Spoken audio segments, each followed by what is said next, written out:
When Golden Jubilee, when the young alum who can make a tichuan, can fly to lonely toten, to a young Jubilee, Darfur now, and they don't any, boy cut choke and Vodonia.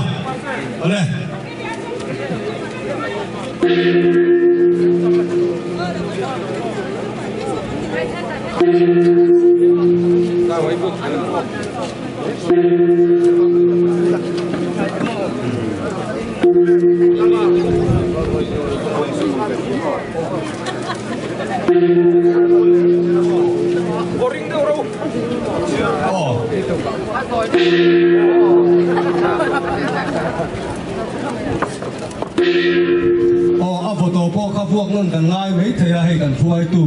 ที่มัวเลี้ยงตัวตั้มตะกันมาฝังอินวันนี้ผมได้ยานกันได้เราต้องเทียจุบังชวนกันอื่นราเร่งเหลี่ยกันตัวนี้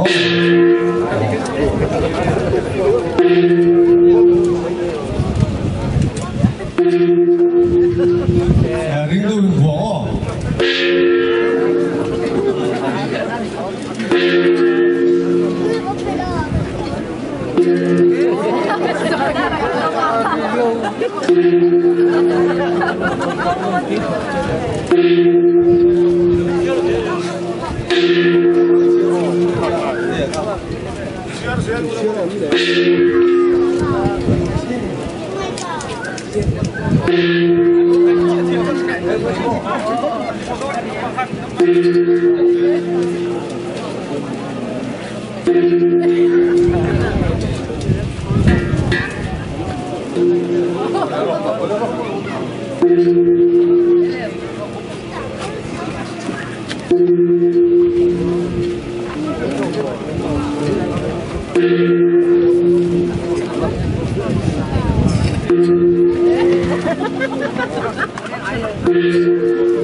Golden Jubilee เชื่อเรื่องนานาตุนตุน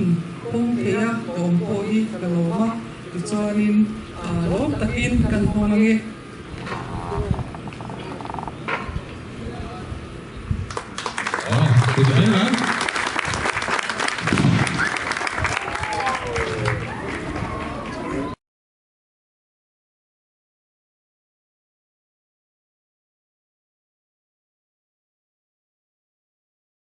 กันดีซีนาเทียลเตเลซาบันไลพายกรุ๊ปโอบีเตเลซาบันไลพายกรุ๊ปความชูงาบรันช์โอบีเตเลซับเฮดควอเตอร์สนาเทียลอากันฟวยตูเตเลgiải thiam vieli bảo tu lệ kan comedian hey mal som tuang hi konga alu la thang me ka e arong theng thoi tu ra ngai ila te tin waliam poi ko chunga kan official te abik takin MHP South Branch te MUP William Pui te le William Pui VC te in chunga lom thu kan soya chibai kan buk chewani ti chuan voinia hian Jubilee lom turin hun rei takatangin brand che takte ma ni ra kan pha kang tokin kan in buat sei vea hun tha kan dua voini hun hi กันเสียตังอินโจหอนหุ่นลายเตอันนี้ตินจูไม่บากะกันสิลายเตเลกันไก่มาลีตัวชูงเมียกันไงเตไอส่วนดาฟังอินหุ่นสังหาเตโนบะแห่งหุ่นเตยลมตูรินรัวมันนักกันเสียมาจุดที่รัวจวนหาสับนักกงสังกันมาเข่งเทอันนี้ที่กันเสียที่จวนปะเทียนเนี่ยนะแต่พอจงใจน่ากันพลานทีอันนี้วันนี้จูบิลีมิงช่วยเข่งตู้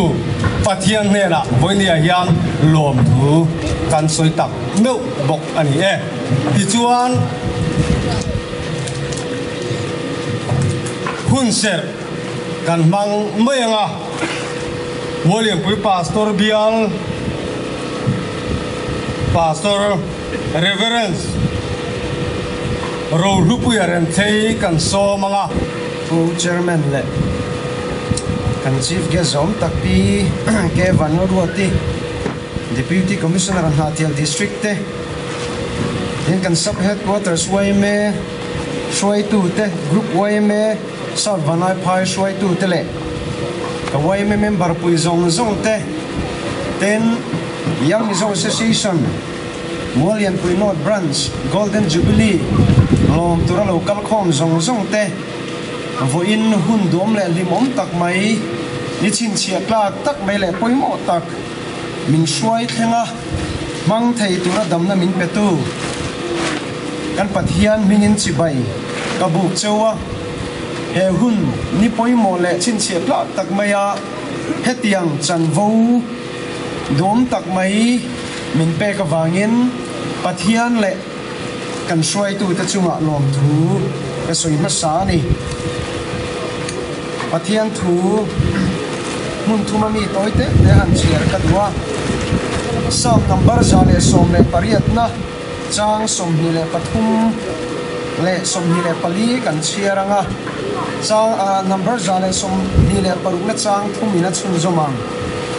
สามนัมเบอร์จาสมเลปริยัตนะจางสมฮิปทุมเลสมฮิปลีจูจุลปาติอันนี้ยะกันมิดหัวอัมมะกันนี่เฮฮิลปานิรัวจูนี่ยะเฮมิยาฮิอันกันลิมินกันโลมังสามนัมเบอร์จาเลสมฮิเลปรุกนะเชียร์เลกันดัวจางทุมาจวนลัลปันทิลโรปุยตักเตมินติสกากันลมเลนี่ตีนสามเจียกตัวจวนมินศิลามุนขัตมีเจ้ากันเชียร์เลงารอมบุ้งสมเลปันนี่นาจางขัดเลจางนี่จุดที่จวนอุณาวตูปะเทียนคงไอนาวังฮิอันอินทอยนั่นนุ่งเลเทียงลิมเลปะเทียนลมกลางตูรินอินตักซาจุนลานากันเงนะจูจุนรงบอลอมแรงอันนี้เด็กเขาเวลดานังฮิอันอมสูลาปะเทียนดูซงอาชาเลลมกลากเลชัดฟัมกิมจุนเพียรเฟียเทนานอินริลรัวทารอมินเลวดังลำโจกตอรูตัวเตะกำหิขัดเล็กกันสวยดูว่าจูวันนี้มินช่วยเทงเฮตียงหุ่นรูปุยบวชใส่ไทยตัวเละเฮเละเส้นมินช่วยตัวกันปัทเทียนเนนายันลมถูนัสตะกินสวยละวันนี้เห็นฝักพัวจอยมอยพูเลอินกษียจูจุลปาตีนิตีนมิโซจงอายันเลอันนี้ยาฉันขตาจนให้ฮิลลปาตีนี่ตีนันเจียบกันนี่วันนี้กันหุ่นต้นนะฮีเกนี่มัวเลียนปุยโนดบรันส์เตนะเล็กขดล้างนะกันหุ่นต้นนะฮีกุมสมนัดสวงหาง่ายจุดตาปัวจวนดำเล็กคริสเตียนนัดชามาลำหุ่นไอเนี่ยเราแข่งโดนกันเชลล์ริมในกันเคลียร์นี่มาเสด็จกันปะเทียนเองกิมติดเทียจวนวันนี้ยันเฮหุ่นดวมตะกี้มินช่วยแข่งไม่นิลวินมินลมตีร์ทะยาโรปุยกัติเลอานังนี่ปนเวเนียกริงานี่ตัวเล็กกันสวยเลยดูจูจุ่มขัดจูให้ฮีกับสวยตัวปัทยานี่นะทิลตุมอติโลกลินตูรินการิลรัวรนหลังทารานี่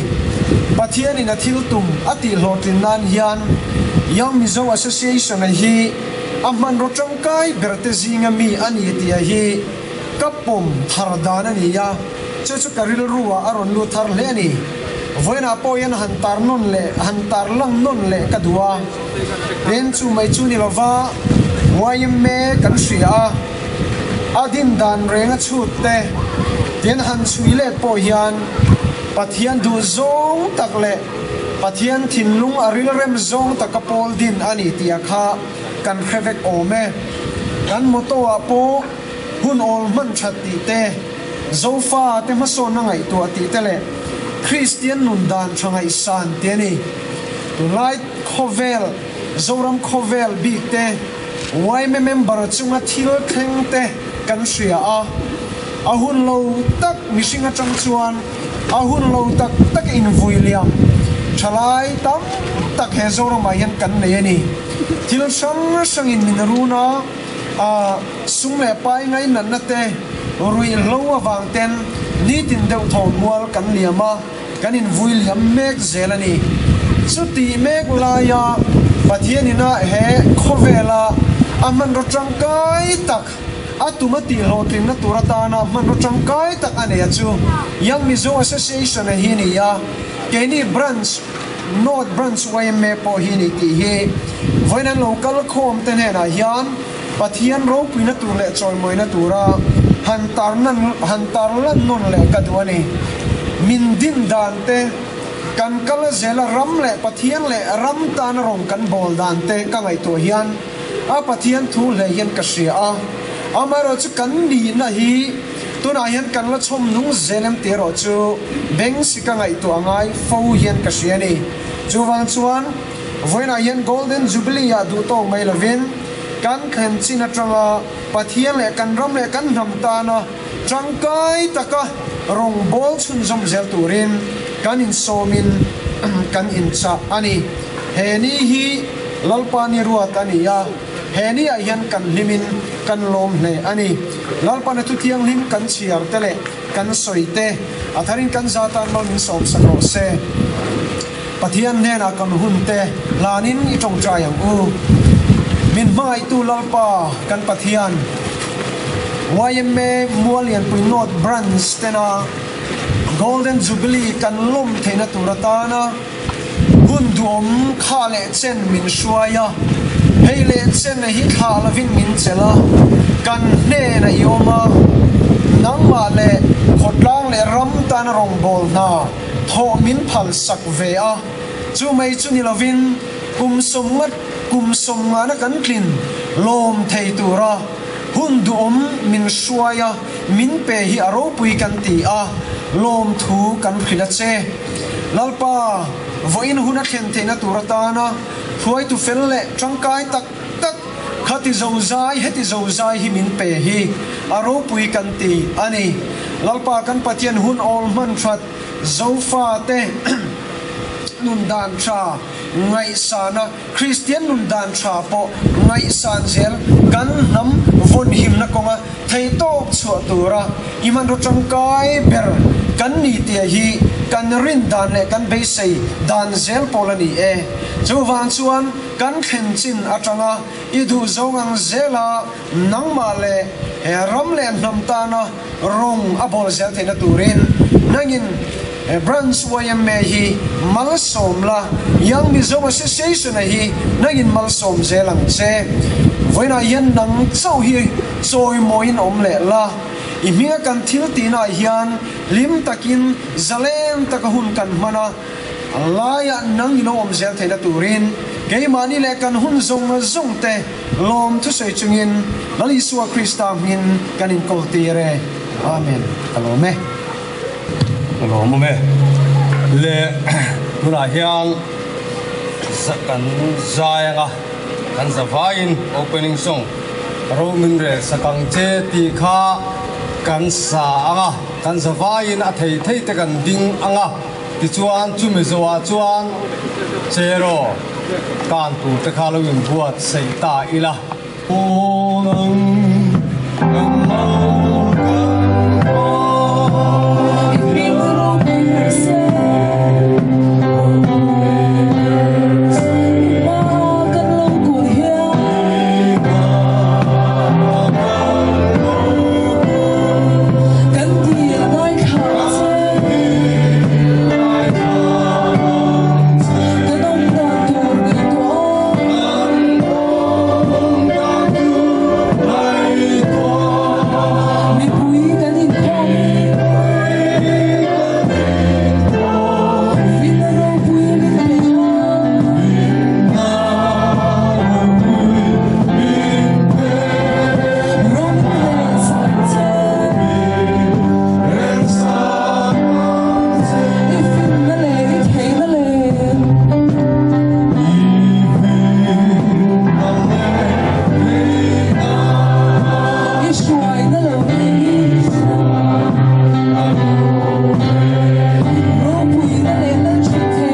opening kha ala zo lo wa tuna kan soi tu kan chairman sen ka opening kha ala zo lo ni tuna hian an opening item pakhat poi mo tak mai culture so lampang chero le cheilam tang kha ti turin tuna hian an bo sei me ka tuna hian in hun ron mang se an no kun dilu pengu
nom em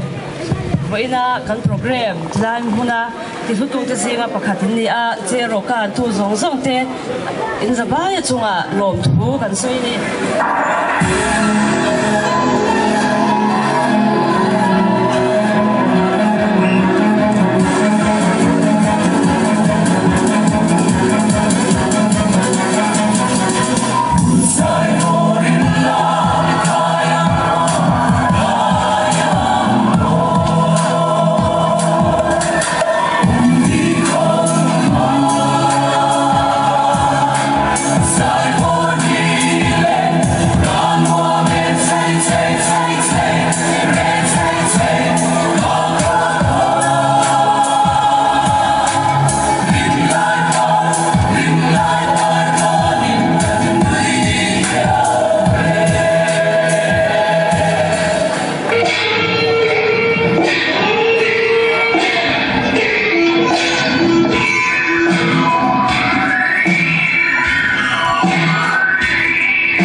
chung akan kan lop tak em tu na hianin tu sei turin kan khualian i ke van ruati na thiar borsap put kan penga anin tu sei na hun adung tokin hun lo mangse kan borsap puta put kan peang Chairman Mualian Pui North Branch YMA Shoi Tu Te NGO Sang Sang Shoi Tu Te YMA Mualian Pui North Branch Shoi Tu Lo Ni To Zong Song Te le voina YMA Mualian Puinot Branch Golden Jubilee Mangtura local zong te in Zava in Chibai kabu kacheu pathian kai shwaina a kumsom nga na melin muthei hi kalom pui tak zet chewa shwai tu ma sa te le voin nia shwai tu ni mek te in pek na le thanem ngai na awanga thleng thein ni ti hi helaya thang thar te hianin se thar le ula ka du le ani ichuanin mualu lian pui khwa hi hei ka voi khat local na ani a khoin lungrol tak ni in ka sia a hei boruak po anuam le meya kan ron kalna khwa ai chuanin helai hianin boruak nuam tak mei te po in lo nei ti te ka ron sia a YMA ten khotla ngalo ral mon theina na in thorim na te aro pui ka ti a voin ni pan na turata na in bua sai na te aro pui le meya hengang in thorim na te khotlang ta na in na thote chom nung zel tur po in kan cha ngal du bok cheu ani YMA shwai tu te le khotlang shwai tu te lungrol taka in tho ho na zara hei in khwa secretary report te kan lo chiara school te po thatak in din ni te in ka lo sia in tho ho na aro pui le meya kan rama association sang pol sang sang thum chuang om zinga mizo zong hwa pol om chun chu YMA hi ani a Christian missionary te le ring tu ma sa ten an lo din ani a pol zo om tak le ro pui hi he mizo te tan ke ni mizo te tan hian ro hlu atlinga pol thiang lim ani angin politics sa enroll arim lova a enroll po kan phal tur ani hek lova Mizorama YMA mamolo khopa hausa le om thei miro pui hi a om thei om love chiatni thatni a po min boy pui tu te chu YMA member ten ni a hei hi mizo te kan van nei na em ani a YMA kan nei hi kan van nei tak zeta kan pi le pu te tang to in voin ni thleng hian mizo tlom ngai na kan la chom nung thei te hi kan van nei em bok ani ichuanin kan siat chawangin YMA hi kumsang khat zakwa somthum panga jun ni som panga yang lusai association ti adin aloni a ichuanin kumsang khat zakwa somli pasaria khanin yang mizo association ti a kha kaloni leta kan siat chawangin YMA hianin thil tumpoi mo tak mai YMA member kan nia kan share turte oma chungte chu kan share cheu to angin hun ol man chatte zofa te mason na ngai to ti te le Christian nondan changai san ti te ani a helai he thu pathum hi kan she fo to inarin oma YMA chu politics rong kai lo pol thiang lim ani a YMA hi mi zong huap zo pol ani a tu tan po tel theina ani boka mi tu po tlei rol thar chin chung lam chu YMA thil tum le din chan te athu von te athu thung le kai shwai na te anga om in hwam piang te tan YMA hi tel thei ani a member kha YMA member hi chini angin ani theya pakhat chu annual member kan tia kumtina membership fee pe a member ni ani a tin pakhat chu life member ani a katiang khanin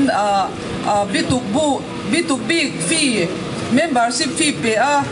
YMA member hi ni the ani a lani lo te chu kan om in karing lawa voin ni member local te hi YMA chang ti lo chu lani lo te kan om ani chuanin YMA shwai tu te ne na membership fee pay in member ani theireng ani ichuanin Mizorama tlom ngai pol lian ber ani anga ati tur om tak ti in YMA hian khotlang le ram mason na tan na athok na sa le a Mizo namzia rang le kalpum hal konga po soiselwa lawin athok tha ani ti hi kan shevek ome tin ri room thila le chiat na lo thlenin sarkar le mi puite tha chi chak tu poimo takani a tranpui ngai te tranpui tu po zom tak YMA hi ani ichuanin hei rui hlo do konga po YMA patlang nu le pa te palak na a chuanom le thina he rui hlo kan do na konga hianin chung tin ten YMA kan thok tata kan ngai poi mo em kha anga ya ni ti kha kan han soi lang tel du boka tin hei molian poi not YMA member te poin zule rui lo do chung changa na satakin na in thok ve thawang ti karinga in malak na te alom em a tun laya kan ram chung e ya zule rui lo chi shangin min run me ka kan chalai tam tak ten he zule rui lo bo ya hian an tanga zule rui lo wanga chalai kum som nga noi lam thi an tam em a chu wangin rui lo do na ko nga te po YMA le veng chung pol sang te nu le pa te kan tran ruala thei top kha kan chua zel kha apoi mo em ani ti kha kan an soi lang tel ve le du boka rui lo ba ka lem le na te le nam mel ma te laka mizo nam ben him zel turin tun aya na sa zokin pen chuak ta ila tran pui ngai te tran pui ko nga te po tha in tha dal cho in tha dul chuang lovin khotlang ta na kan na tho sang te chanem ngai taka kan tho zel kha ka du em a nge tin chang thar lo zel tu te ta na en ton tur nu chia hi mizo nam ro puina khovela pho chuak turin khatia angkhanin kan han som du chewa chuti rwal chuanin thalai pol kan ni angin kan thalai pui te tan po a zon na kong ko mu tu ni te kong dika shwai tu ni tum te kha tum ta ila kan chevela cheng te po una wa siamin nam dang te po thian cha te po siam zel ta ila ti te kha kan han soi tel le zel du boka tin tlom ngai na aya upaza thiam te chan pui ngai chan pui te lusun ko har thamuan YMA na tang te le sarkar malak na thlopa na poi mo tak YMA in athok kop vek thei te hi aro pui le zwal na ani a mun danga tlom ngai pol te po in YMA kalphung hi mel sia tin en kon se antan po alok thak le in kan ring bok a tin khor in len pui le thing pui lum le ko har chung te atul anga troi om te hi thalai te YMA member te mo phurna poi mo tak mai ani a tin hei mun chen khata chuanin chan lai turte thing pui lum turte an kan in mu zo lo lek ti te po om thina ama ro chu hemi ko nga hianin YMA ten ma tran han la le sawila khatia angkha helai khwa le helai YMA member te a chuan a om karing lova hemi ko nga hianin YMA nula le tlangwal te po kan chan thar le angai tak zita kan mo purna te kha sia in chan la sau ta ila tin nu le pa te po in kan fa te khatia angkunga khanin shil na chang te tir na chang te po sheta ila tu lai a chuanin tu po mai hi zon na wang te le thil dang awangin kan boy em vek to a amero chu tlom ngai na le mi te ta na in pek na nun kha von nun tlat tum ta ila kan ol lo lai kan boy lai le tul lai taka khotlang tan le than pui ngai te than pui tura kan pen chho hian a hlubik le zol ema pe lo chung le purwak lo chunga kan pen chho hian ki mania mi limna phurna te mason na te bin thlen zok thina ni tin tunlai a hianin khovel changkan na hian ma ason na se em maya khovel changkan na hi atlan mai nalovin azwanin azwang tak meu to a tun ma chuanin sikula te hei computer chungchang te kan zip thina kan hanzira atak taka eng tim nge oma eng angin nge na atho thei ti te po kan shelo thina ni tuna ero chuanin phun kil khor berbera po chung kwa in computer te chu kan nei fer fur to a chu ti lain he mobile phone te alo chuak thar le a mi tu mai po in mobile phone kan hum fer fura tuna chuanin mobile e cha kan cheng to a kan ram chung nge a po khatia ang mason na khan na satakin min ron chi me ani a chu ti lain he mason na hianin a thalo lam te po in ke mani a nu aron nei ve tran me ka media kan mandana te kan film khur angai em meya tu lai a chuanin Facebook te Instagram ti te WhatsApp ti te kan mang war em a heng anga hianin nu le pa te po kan film khurangaya nu le pa te po zirtir ngai lo kan om lova chuti rualin kan fa te zirtir thei tura nu le pa toi te po ina chan kan lak apoi mo em meya kan fa ten an mobile phone a enge an ti thin ti te siat sak sham tum ta ila tin nu le pa to po ina kan fa te zil thei tura ke mani po ina mobile phone kan khoida na te po kan film khura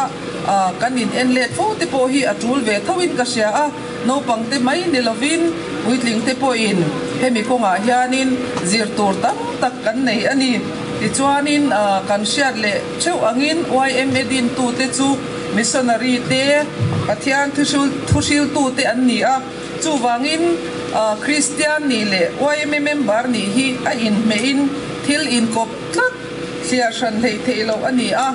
i YMA thil tum le ni phung zong hi Christian na ko shanin omdan tur le mundan tur a soi zong nen in rem thlapin thil thumun reng an ni chu wangin ko shan hian YMA chu a fashin anga a en chung le YMA hian ko shan chu nu le pa anga a en ani tlat chung chuan in rem takin an thok ho mai don ani YMA le ko shan hi thil kal kop tlat tia shan nei thei lo ani ti kha kan she thar le don ania ti chuanin YMA le ko shan program te hi chu inkal boy lo turin in zaton le in shetiam ton takin an shwai tu te hian an siam sham turani a chutia ang chuan helai kho a po hianin ma in la fo thi nang ti karinga i YMA takin a Christian theya in Christian takin a YMA thei bok ti te kha she thar le ta ila YMA hi kan ko shan mi san arem lova chutiang bokin ko shan hi kan YMA san arem lo ti hi voina hian kan zawa in she thar le cheu turin ka du bok cheu a ti chuanin YMA in hana chu Christian thurin ani ti sherengin ko shan thil ti sanga pur tak le thanem ngai takin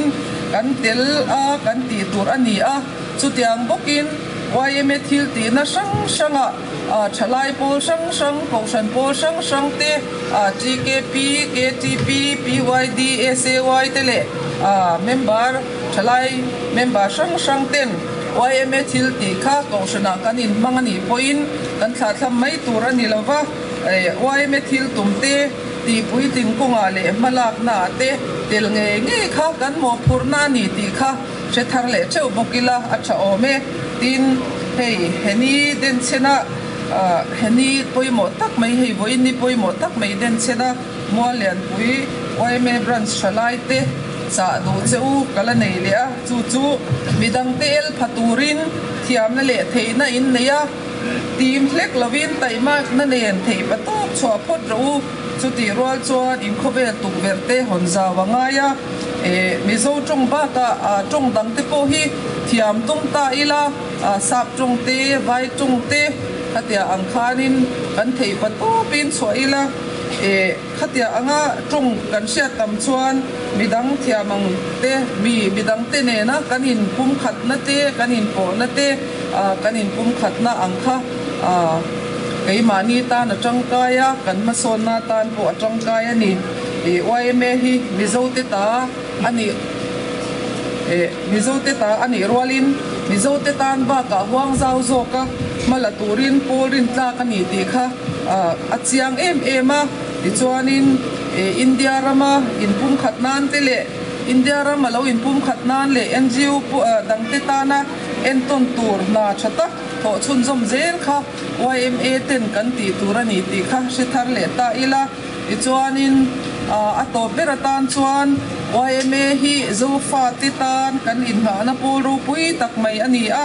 thil chati ban san lovin lo let phut nei me lovin midang te ta na thil cha kan ti hi lo mai na ani a kan ram le khotlang ta na in mang kan ni a kan thil ti hi kan lal lukhum ti ro pui tu tur ani nge yang ti kha sia ila YMA a hian mizo to phot chu kan leng vek ti sia in he pol zom takhi choi nung zel turin kan ril ru le ngai to na te I pe thar sau sawang u kan sha chawangin YMA chu tran pui ngai te tran pui tu ani a kan malak na hian har sat chang om ve chin ma se kan tho chan ram le nam dam na ni ti sia in Mualian pui North Branch YMA te le ni pui te chel takin mala zel turin ka cha chewa voin ni hi lim tak le lom taka mang turin du sakna ka hlan a cheu YMA vol reng ro se kha mi ta se ni Mualian pui North Branch YMA 10 Golden Jubilee an lo thleng hi kalom pui em chewa kalom pui na turin hei sum tlet te karon keng ve a hei hi tuin nge mi lo don sak don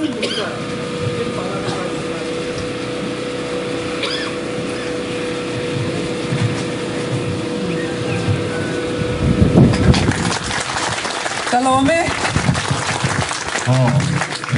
kan kualian kan district bersab ke balu ruati sei ngai nom tak tak mai le tak tak te ne na train kan ngai tha chu mai ba ka kha Golden Jubilee kualin lom puina na thil pek te minan pele nga la achunga kan lom hle mai ani ne na hi ani nei kan throi tu ten amingin thil pek le vele an duwa chu hun kan lo siam sakanga tu na hi anin mole puino tuai me roi tu te tang kanin thil pek lang tur ka local ola khong ai takin min lo don sakse lom hle ang thì mà nó kinh cái mi nó có cái đàn lệ đó là apa khát na thì cho nên chỉ có đó là mua liền tùy nó uai mê ban suai mê thì mình chia rừng na na thì cái gì cái đàn đó là piang in mua liền tùy nó ban suai mê thì mình sẽ chia đó là đi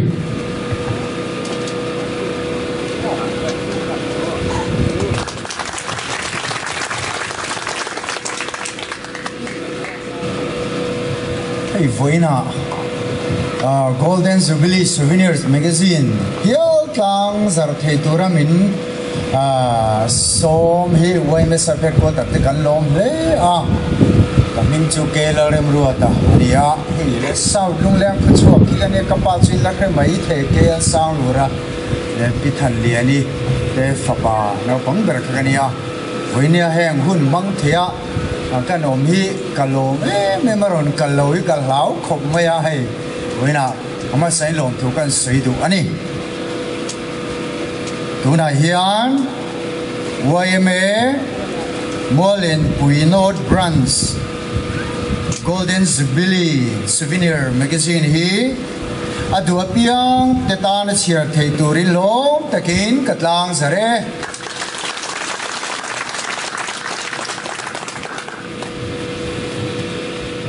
hianin hei hi ni ana kina helai muna hianin amo kana sakte kanon mo anu kenganga to nga ya min nei sak theu turin kanin ngen tak me wani tin aman hi cheng za ani e amen le kan kualian kan district borsap zom tak pike walal ruati le kan hun ser bang tu an bial tu pastor zom tak te so wala phai group oi me roi tu te molem pui not bronze me roi tu te le voinia helai Jubilee sim turo kal zong zong te ang sain Jubilee chi bai na buk chewa ai ke hi bil rem sanga oi me sabe tu das na thiel secretary kenia kha chi bai buk na deu chawa khani na in toi te kha hun han lak lek kha ka duai thu sei na hun dang kha kan chang dom lova oi me program ania kan oi ti thu deu lek ka kan la lui deu lek ka toi te tak takin real ro thi lom helai ro kalta ka chuan he ma sain helai a Jubilee in mandan in man na tura molim pui North Branch te in pu cha dan te sumin tuak chau dan te ka lo zo tan roi tu te aro pui ka ti khop maya oi me hian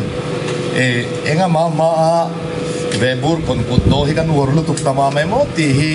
tun ma dewa tram khan so hi om thina chati lai kara hei elaya chuan molim pui North Branch te oi me takin natlang pha ngei maya elaya in Jubilee sen so turin an tok hi elaya saphet ko da roi tu ni na ri ru tang pong ka chuang khop mai chu ro pui ka ti khop mai ti kha kan soi ma sa du a nakina introduction kha ato bagaron penga chumi ma kan soi do chu hei rui lo chung chang hi oi me na vei kup maya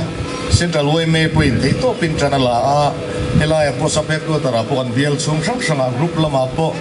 group chunga kan branch te ate at hi ang to ka puang dar turin min cha na sa chulai churem chang kan lalok anga kha henry case kan ria hong zali somli lar khup me tun lain nimin maya kan central oi me hong zali an man le ni ai zola tiang hian rui lo in kan nam min run na sakhup maya chuti lai kara chuan hei hian kan thalai te suan mai pelama a khoi pui em mai hi voinia thalai te ma ser ka du chu thalai te ngai tu na he thil hian a khoi pui tak meu me tu lai hian thok lova ho sak chak na ho te sum nei loi chak nei thalai te rel ru lu chila le khazir tul ti to lon tam to ni thalai a hian le khazir in ma min thlen tak tak lo chu ai lok zo tha le zung sen vak ngai si lo voi le khata ho sak thut na hi an dap ru roi to maya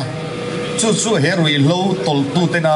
kan mi zo thalai te min ron run na ril ruwa thua ka min ron run na masani chumin duwa thalai te a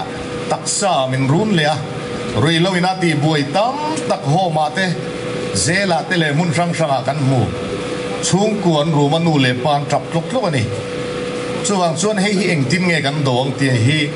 voinia hian kan ngai tuat lan hi hun to khopinga ria hei arui lo khoi te kan mel man ne lo rui lo khoi te chu wei me hi kan mai tur ni kan tuam dam turan ni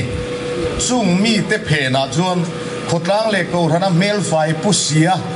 rui lo tol tu te ro hi chu karin hai chu hi wa hun to tak te lu lem ti hi kan ril ro lian khop maya ei central wei roi tu te point pe pop renga tuna po hian voin ni thleng point an la chui zui renga ai zol lama te po rui lo khoi tu te an chung te mang angan room laya he laya arui lo ina ti boi ve mi si lo khotla po him pia la leng te amaro chu khang rui lo khoi tu te ma moron supply chin tu te taka hi kan ram le nam mel ma ni u nau te rai tu ni ti hi kan ril ruwa hian lian se thaku pinga hia chudi rolin mizo khotlang nun tun ma anom na chan thin kha enge ti chuan dik lerin takama ani kutling to kan tho chua akan lung oi thin lai kan mizo khotlang nun an nuam ani maro zu tura chuan khatiang ni lo lem let na le kutling lo sum ron lu thur hian kan khotlang nun in rol khai lo na le ril rolama midang ten nuna enge ni lai nak na kan vanai chin te mangai na kan vanai chin ati dal tiel la mizo khotlang nun tun ma kan chuan ne mem thina kha heril ru hian a ei cheme ka ni chuwang chuan voinia local com te ka oi member pui de hian vong rengel ka du chu dik tak lerin taka kan kutlin to kina kan tho chua hian lung oi la chu oi me po hin voina hin i choi nung thar le la i choi sang thar le la i vor dat le zuala muti lai hi kan chave du chewa oi me member pui te chu tiang ni lo chuan tura kan kal phuma kan kal ja chun hei ral tlan kan pu thina adigreng ral tlan ten dam doin ron tola na satakin kan dem ma se ral tlan te hi tu ten nge lo dong song thin ti lai kan ngai tu te lo thin em ti hi kan bil ro in zot tai la eng tin nge ral tlan te hian kan mizoram chu a hian zalen takin bu an khuar eng tinge rui lo i zalen takin an ron seng lo ti chuan aram leilung fa te thoin kan lo tuam lom tla ni chu a hian chuan ral tlan ten he dam doi an ron tol pun lo na tur chuan kan zawai kan lo dan pinangaya chulai cha dumping silwa khami te lo thurol pui tu kan mizoram leilung fa te ngei khan kan ule nau te min rai lung me kan ti hi kan rel ro om sela chumi do du chon wei me te in sang mar leila tin ato pera kan soi do chu dikna le rin om na hi lama chon jelela dikna le rin om na ne na kan tho chu atle me mo ta mo ingai sang thar le mo ti hi oi me member pui de kan cha du ni dikhan introduction kan neinga voina sapet ko tarai rom kalte kan lo lamanga an fun muna lo ding zel mai sela mi pui den ko telo beng zel don dia e ka chuga ka soi to kan fianga kan assistant secretary puke la rem ruata se SCC member, Sapet ko ta executive committee member at ang in live lang luangi. Committee member tang thawin official than luanga. Committee member puits walal rema. Ani kaka kamera me ani ngal buka. Chuan hei zai thiam kanon hruaya kan hre atam zok chuan kan hre in karinga ala hre lo te pon hei YouTube pa video po tama aming kan soi chuan in hre mei theya hi Mizoram huwa pa Mizoram ina ang fiat tham zai thiam hei kan district in kan saben ko tar hian kan nei ve kan nol maya chung zinga pakhat choi kanon hruai ni nulai stilo tham zami koi lo ding ro se Isong ha soi te ni sela koi ni subili mang tor local song song tele molem puino branch te lom tu ka soi rualin in kal zel na tura du sang na sang ber lam cheu lo me kan o feedback ami ganon keng via nulama nuni kalo chuak sela kan president here milo don sakmera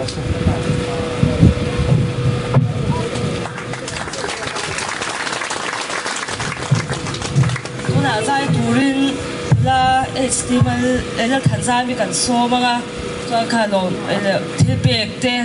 sub headquarters an hathia tang kan dong le a kan lo me me mani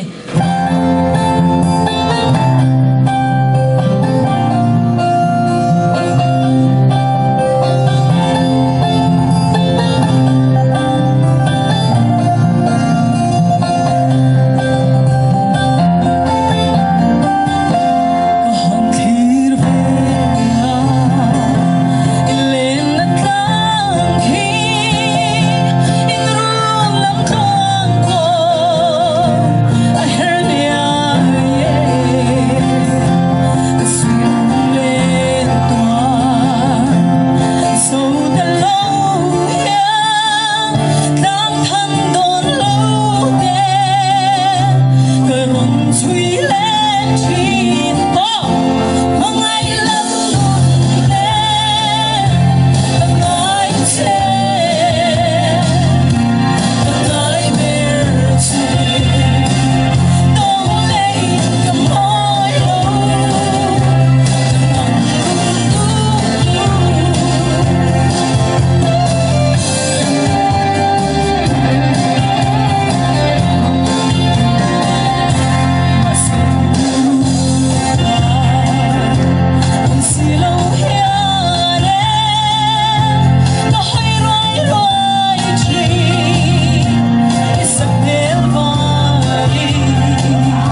anh tin chuan giải turin kan som le ang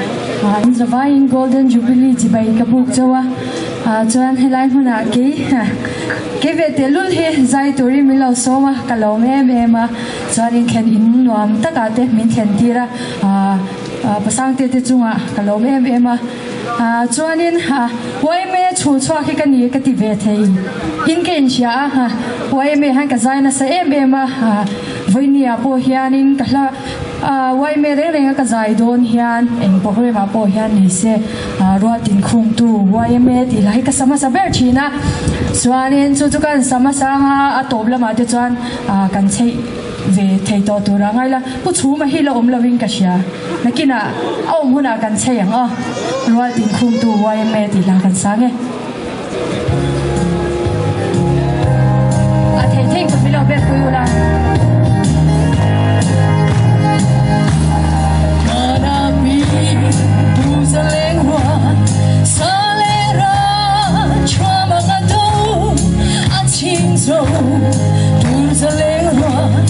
ông thấy để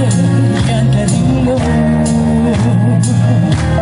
sang vui lên sa mua lần liang amin thôi thar để ăn sâu qua tin khu sa lên xia why em sắc mình ăn cô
กันใช่ยังมั้ง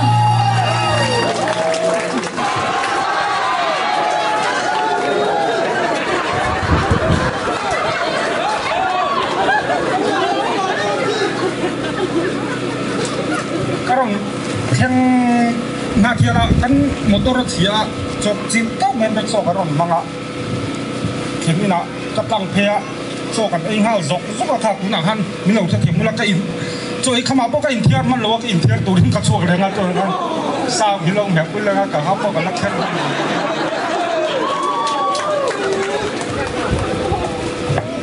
ก็ได้ในหนึ่งขั้วยี่เราลากระเทียผมเช่นไม่ตัวเราให้เก่งไงอะที่มันขั้วยี่ส่วนด่านผมเสียวก็เป็นไหนตัวนี้ก็ส่วนด่านช่วงนี้ไว้ในยันจูบิลีอินโลมดอนที่กระเทียเราปุ๋ยกระเทียมคุณนินมังไทยฮีกระเทียนะกระช่วยตัวนั้นเราสวยต่างเดียวกันตุนเราฮิตุอินบังต่อดอลเรา golden jubilee แบบแค่นี้จูตัวเองหมดตั้งที่จู present เจ้าฮิกัดตัว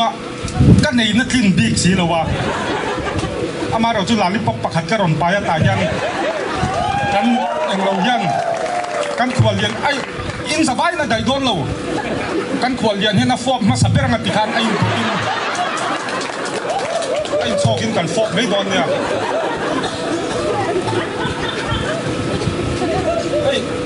มีคุยมากก็ดินโดนเฮียนประเทศเนี่ยนะอินลัดเลยกันเลยเดี๋ยวทีนะกันหลานนกกังละเตรียมถูกกันถอดกันโดนนี่อ้อมันเชียงกันประคัดโป๊กค่ะ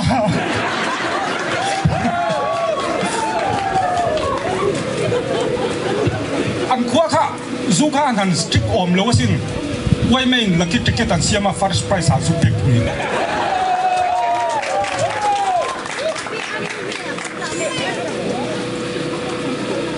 กันเขียนป้ากันเขียนป้าที่ละกันอินทราโคตรนั่นออกมาอัฟปาฮาวาอยู่พยาอยู่ที่ไปยันรำห้วยฟิมีเอ็นเร่งเพราะแต่อินุนาหูตูรอมบ็อกซี่เราเย่มิสิรวยเช่นนั้นแต่กันนั้นโดนให้หมอมาสิงมีเขากันฟัตุสเซียมตูรหมดที่กัน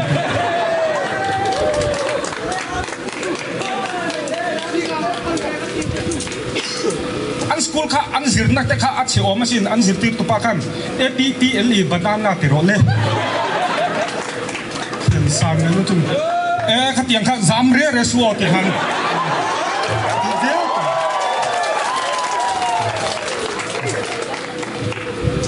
ขัดยังกันดีโดนกันจนกระเรียนอมช่วงกันสวยอ่ะเมลแต่ค่ะเสียวมาสิตุกเวลาตากะคงอะไรกันหูอินอูฟาร์เทียมันเดอันชูกว่าอันเรทอมาสินอันจอมเฮคาเชอมาสินฉันน้ำป้าตุกินังอินเมียจะงอยvùngว่าอินเรทกุนันเชื่อแบบนี้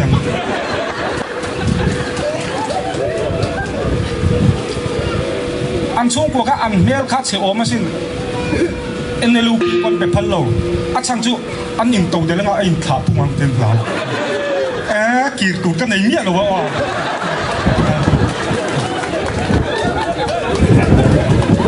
ขัดยังข้าลงกระรอนกันสั้น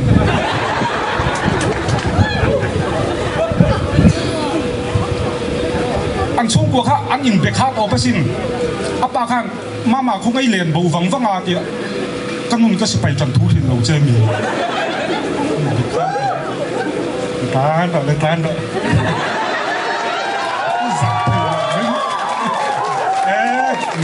กำลังลงตัดขนาดโซ่แต่ปกติเราเองเราวินตีละกันเดียโปรแกรมที่วิ่งที่อมโดนวิ่งที่กันทิ้งโดนกัดสาวขบแม่เสียกันดาร์ลีกันโดนชัวกันนาทีละกันเสียบเส้นหาเทียร์กันเร็กโซนกันโดนพลันเดียอัฟฟาร์สในจุกันดูโต้พัดงะเสกนะให้ไอ้ปุยันกันที่เลกอนเนี่ยตรูกันแค่เทียมเรากัดสาวมวยนี่จานากับมิงไรบุกเสียชวนเสกนะตายามหมดจานาโมรวมเนื้อหุ่นกันบังโดนเนี่ยวะ